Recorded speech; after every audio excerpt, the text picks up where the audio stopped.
So Act 10 is back in the news again. Two local chapters of Wisconsin operating engineers are suing the Walker government over the constitutionality of Act 10. They say limiting their rights to free speech and rights to organize. We'll see how that plays. Keep in mind that the privilege or the power to collectively bargain as a public employee wasn't granted in Wisconsin until the 1950s. Wisconsin, the first state to do that, actually. JFK increased that to federal employees during his administration. But what we have is the difference between public and private unions in the eyes of the public. In a private union, you're collectively bargaining for a share of the company's profits. When you're a public union, you are bargaining for a greater share of the taxpayers' money, so therein you have the ability to campaign, pass out leaflets, and in the local elections, help elect your own boss, so that you could have a school board candidate say, vote for me, I'll give you a better contract. You can elect your own boss, which there's a word for that called corrupt. It can be abused. And that's where we are right now.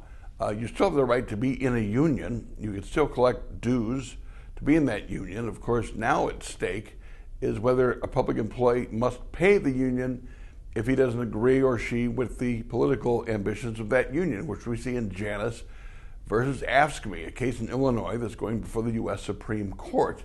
Now, we already have the ability in a public or private union to object to your dues going to political purposes you didn't agree with. You can object under the Beck decision and get reimbursed for that money, 10 to 20% that goes for political things.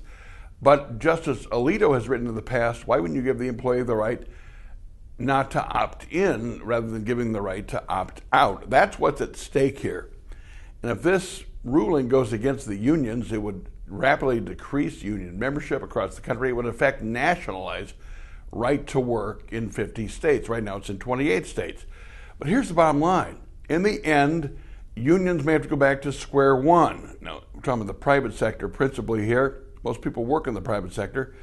Unions have to attract members because they can convince members that the union can help them, get them higher wages or better working conditions, like in the beginning, where you would pay the dues voluntarily.